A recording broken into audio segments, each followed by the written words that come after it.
Because when it comes to peripheral bronchoscopy, there's a whole bunch of different technologies, but the literature on which sampling technique to use in the periphery, I think, is still up for grabs. Later this afternoon, I'll be putting a plug-in for robotic endoscopy in the periphery as opposed to doing linear EBUS.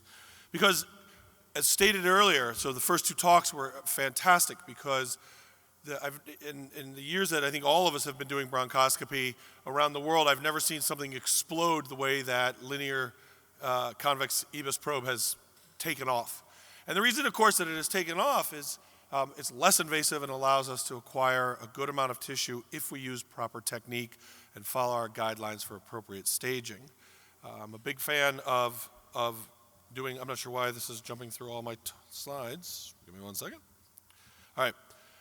We are giving our pathologists less and less material and doing more and more with that less material. But you can actually get very good samples using endobronchial ultrasound. This was a nice recent meta-analysis of 28 studies using EBUS TBNA for the identification of molecular markers, which is now probably one of the most important components of lung cancer management. And the pooled probability of obtaining a sufficient sample for both EGFR and ALK mutations at roughly about 95% is pretty incredible, and this is across multiple studies, across multiple skilled centers. But right up front, when we're doing EBUS TBNA, one of the first things you have to do is have a clear discussion with your pathologist. Because no debate, not all pathologists are the same. It was why last night during the case competition, one of the questions asked was, were the slides re-reviewed on the so-called non-diagnostic cases? Because, for example, when a lymph node is sampled, epithelial cells is definitely not adequate. But finding either granulomas, inflammation that's granulomatoid, anthracotic histiocytes, or normal lymph tissue is a diagnostic EBUS. And then obviously cancer as well. And so the ability to see that, I will up front suggest that the next thing you should invest in within your bronchoscopy suite is your own microscope so that you can look at the slides yourself. Because as we'll talk, there's an active discussion with pathology at all times as to whether something is an adequate sample or not. So, is more better? Should we go in there and sample the node and just stab and stab and stab? What if you don't have rows? If you take a pass and you agitate several times across the node, the diagnostic yield has shown in this great study by Hans Lee that by about the third pass, you've plateaued, assuming proper technique. So rows is useful, but not necessarily required to achieve adequate tissue. That you can get terrific quantity of tissue, but that plateaus by about that third pass. So then it always comes up is what size needle? There's a lot out there, a lot of different companies, a lot of different sizes, a lot of different needle tips. There's been some gathering data that maybe help guide us as to what may be preferred. Of course, there's many factors involved. Some of it, of course, is what may be available to you and your region. Some of it is, of course, always driven by cost.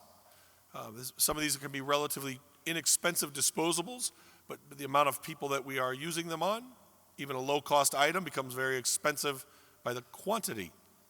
When you look at the classification of a histologic specimens obtained using EBUS TBNA, 21 gauge versus 22 gauge, a couple of key things to point out. Size-wise or quality-wise seems to be about the same, but you definitely get more blood on the larger needles. We are a little behind in the pulmonary world. We need to follow some more from our brethren in the GI world who have been moving towards smaller and smaller needles due to less and less blood contaminant.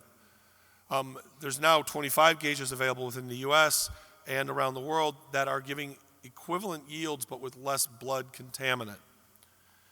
Now, when you also look, the histology across both are quite excellent. There's probably one of the little known secrets in pathology when it comes to TBNA sampling.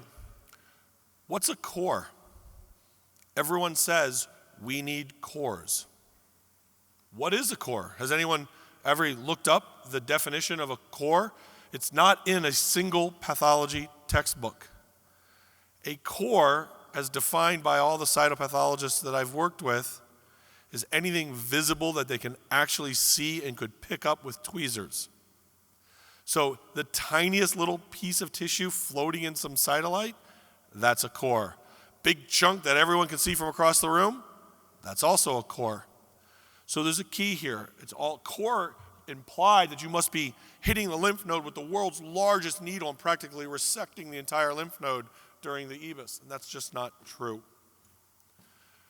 When we also take a look on the 21 versus the 22, the ability to pick up benign lesions, it's equivalent there as well, and then same with non-small cell.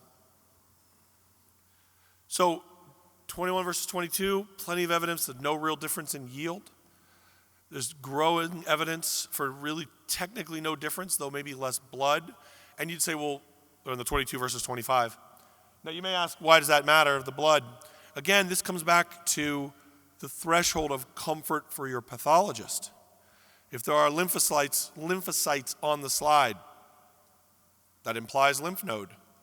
But if there's a lot of blood on the slide, there will be lymphocytes on the slide from the blood. And so it's being able to give your pathologist the higher comfort level of calling normal when they see less blood on that slide. The 19 gauge definitely has the ability to get a larger quantity of tissue per pass.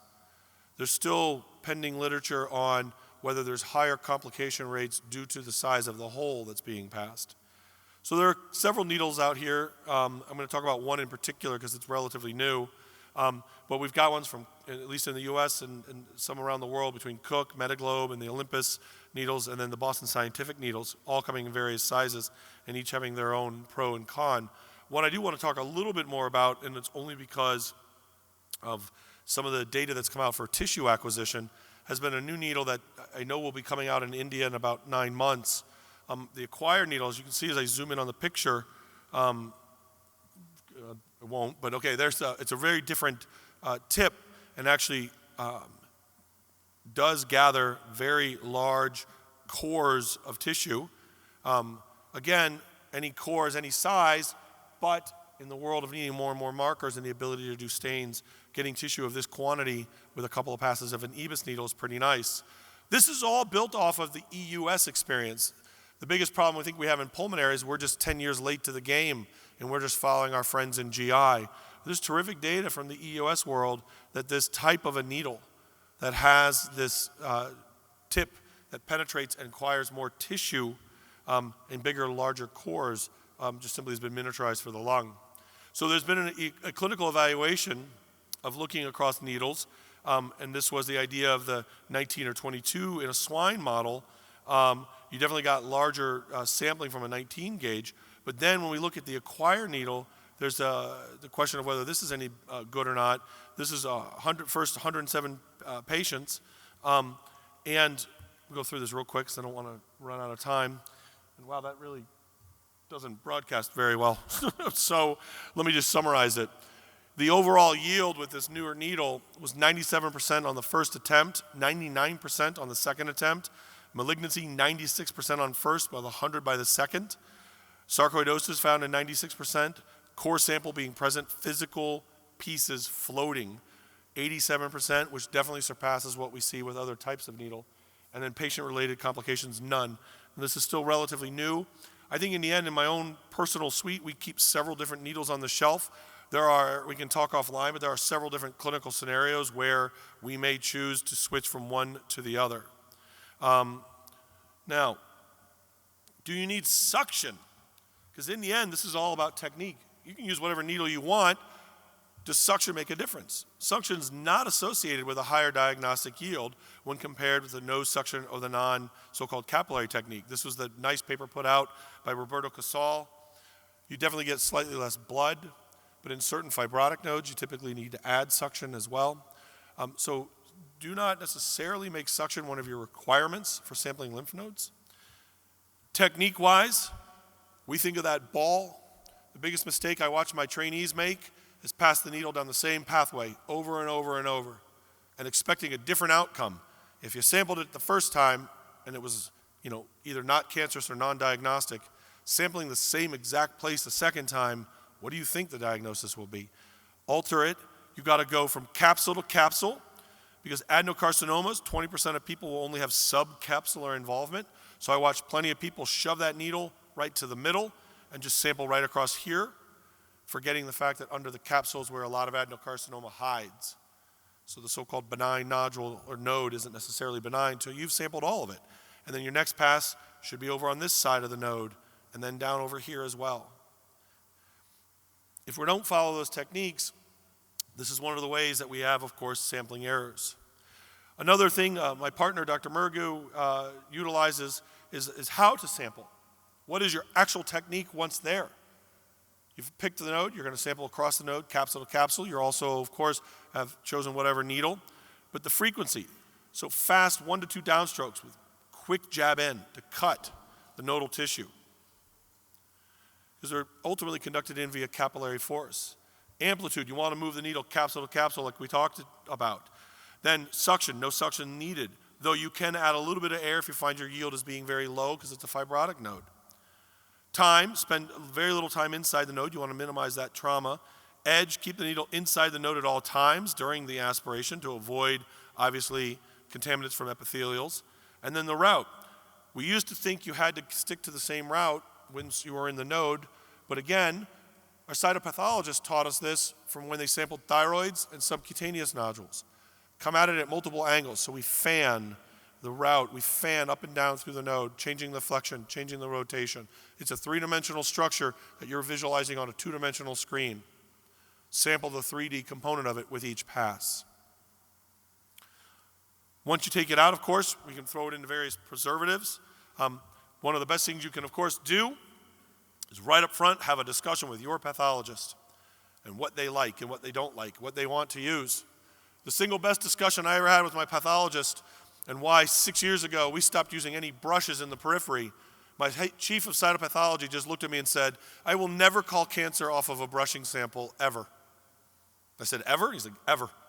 So we stopped stocking brushes. I recognize plenty of people like brushes, but I got a guy who says he'll never, ever make the call off of a brush, ever. Why would I bother to use a brush, right? Our folks love using Cytolite. We've got a new guy who loves using RPMI, not just for flow cytometry, but actually because it then forms better clots and he gets better cell blocks. Again, what do I care? I've acquired the tissue. I need someone to do something appropriate with it. EBUS, of course, is great for many things. Sarcoid, quite useful. Lymphoma, broad range, typically where larger needles may come into play and a need for flow cytometry. The ROSE workflow, we call our cyto team, if you have ROSE, and I strongly advise if you can get it, it is a helpful thing, if nothing else, just from a tissue adequacy. They make a smear, they stain it with DiffQuick, they check the slides under the scope, and they provide adequacy to the bronchoscopist. So here's me taking a sample with our technician, walking over to the microscope. You can see in the background, we're lucky enough to have a digital scope so we can look at it, and so then I can argue with my pathologist as to whether or not things are adequate or not. But right then and there, we can argue for adequacy that we have enough tissue to do next-gen sequencing across, obviously, the entire mediastinum. So there's also one other new tool that we've started to utilize after you've made a puncture hole. So we keep talking about needles, but it was stated earlier, one of the theoretical advantages still to mediastinoscopy, if you can find someone, at least in my country, who still knows how to do one, because mediastinoscopy rates have plummeted by 90%. One of the theoretical advantages is you get bigger, true pieces, right? Almost a resection of the node. Though if you look closely at the mediastinal literature, the amount of non-diagnostic mediastinal resections, it turns out the mediastinum does not look like a Netter diagram. They don't just sample the green things. There's a lot of missed nodes. But now we have the ability, after we've made a hole with our needle, to then pass it in a microforceps that are specifically designed for this purpose. You get a true histology sample. This has been very useful in our lymphoma cases. Now, with my remaining 28 seconds, I thought what you'd do is teach all of us the quick ability to do rows. So what do you have here? From the screen, there's a lot of blue. You'd say, we must have done a really good job. You did. You got benign lymphoid cells. It's definitively an adequate sample. You prove that this person does not have anything malignant in there. What about going on here? We've got a lot of anthracosis. Adequate. This was my smear, my call, then confirmed by the pathologist. There, this one the fellow did. That's why we got a lot of blood. And I'll end there, other than to say this is something that you and I can all do. Because on necrosis, you look closer, and then you can see the squamous cell. No, you can't make the official call, but you can bring rows to yourself automatically. And so with that, I'm going to shoot through these real quick, get to the last slide. Boop, boop, boop, boop, boop, and whoop, there we are. And thank you very much. Thank you, sir, for the This is my institute speech. there, and then if you need to reach me, forgot the +1 there in the beginning, but you can call or email. Happy to, of course, share my slides with anybody as well. Questions at all? Terrific. Thank you, everybody. Oh, you have a question. I am a medical oncologist.